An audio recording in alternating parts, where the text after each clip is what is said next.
one here. This one I'm going to do a little bit differently. So first, check we're in tune, clear the space, clear the air.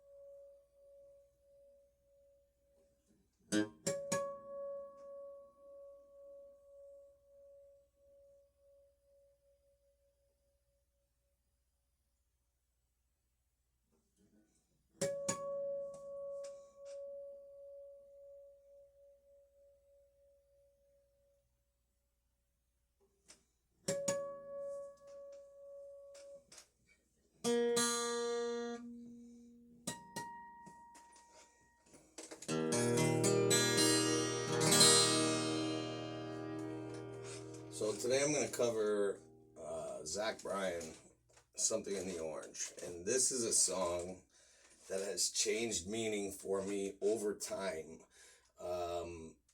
After I separated from my ex, it was a song that I listened to that I was like, wow, this is exactly how I feel. It's nailing all the feelings that I have in this moment about that relationship. You know, mainly think of the lyrics like, to you, I'm just a man. To me, you're all I am. Which, at that point in my life, I realized that, that was a helpful thing to realize that, like, I'm just being viewed as a man. I was always compared in a sense of, like, oh, men this, men that.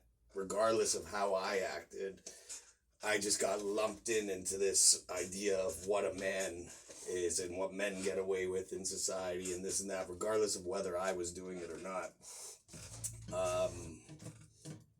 And then thinking about, to me, you're all I am, was an idea that I thought, I had no love for myself, and my identity was, in my mind, my identity is what I could give to you, what I could give to someone else.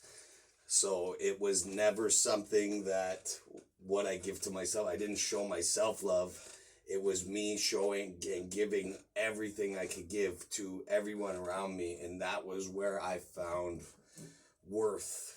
And even then I felt worthless, because people don't always appreciate it. People will tell you things that make you feel like you're not giving, that make you feel like you're not doing enough. I'm just going to see if I can help this lighting a little bit. Open that up. Helps a little bit. You know what? We don't give away from the light. Look at that. The light just wants to shine. Feel the light. There it is, baby. Here's a little metaphor. The dark, right? The black. Black as night. Finding the light and shining bright. You can find the light in the darkness. Thank you, Spirit. Thank you for giving us that message right there.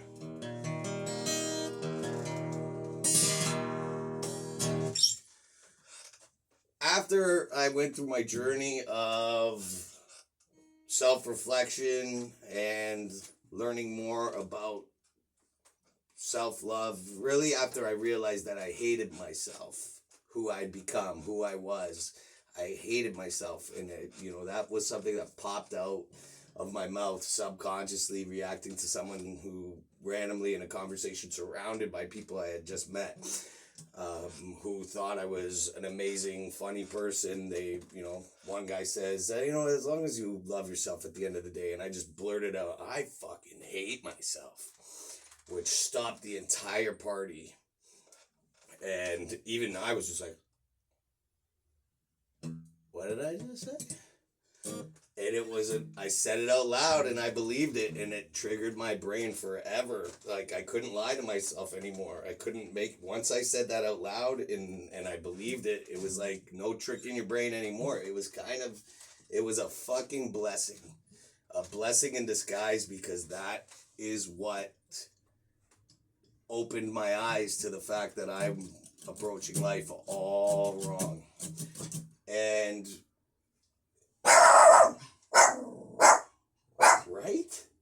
right? Somebody just walked by.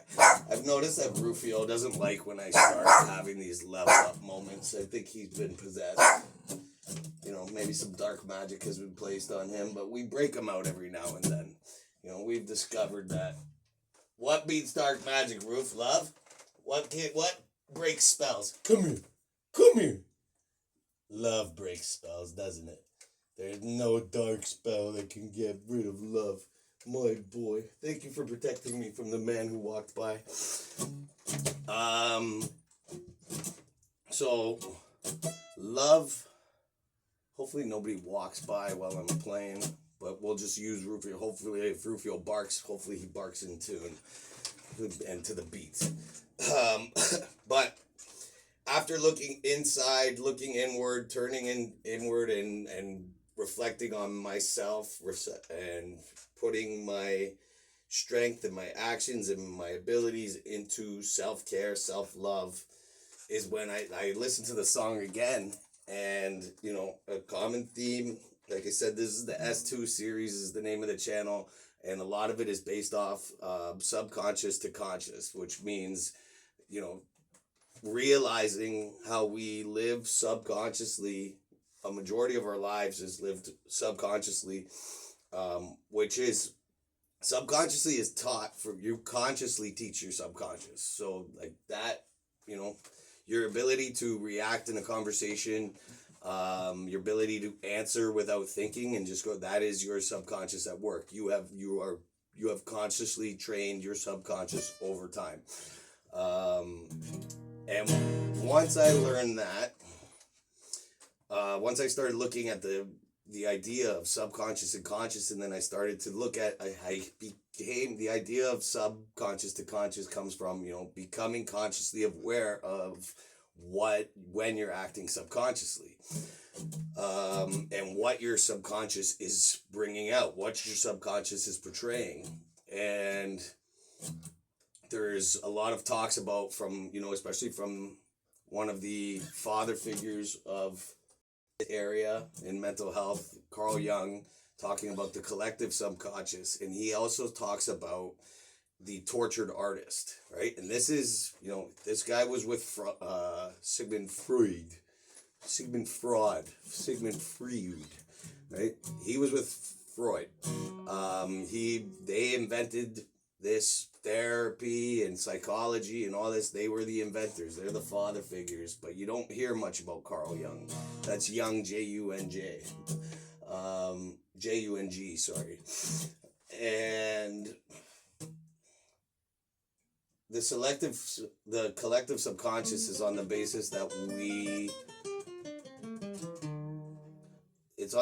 that we share a subconscious collectively with everybody. All human beings share a subconscious, which makes sense when you start to think about things like little quirks that are in your life, and then you see a YouTube video and you find out that everybody around the world is doing these things. That's kind of the opening that we're seeing to the collective subconscious.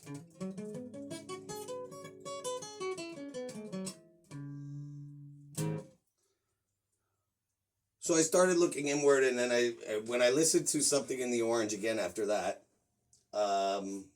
that's why I welcome everybody to listen to this song with something different in mind. Instead of listening to this song as a cry or a plead or a expression of feelings towards your ex-partner, think of it as a cry, a plea, an expression of feelings towards yourself. That artist comes out of an artist subconsciously. So it's kind of like that's the tortured artist theory. That's where it comes from, is that artists are tortured because they have the creativity and they have the artistic characteristics that allow them to subconsciously release those thoughts and be aware of them in beautiful ways through art, through music, through poetry, you know, all the different forms of art. Yet artists are often craving, they often feel excluded from and different from the rest of society, and they're craving that acceptance at the same time. So that's the tortured artist. That's the problem with the tortured artist. That's where that theory comes from. So think of this, when you listen to this song, think about it rather than a plea to, you know, an expression of feeling to your ex-partner. Think of it as a expression of feeling to yourself, subconsciously pouring out. Like Zach Bryan, you know, I would love if this video were to get shared and get to Zach Bryan's ears and give him this perspective and see how he takes it. I would love to hear the thoughts on that, because I see this as me talking to myself. My subconscious being is crying out for me to see myself. So without further ado,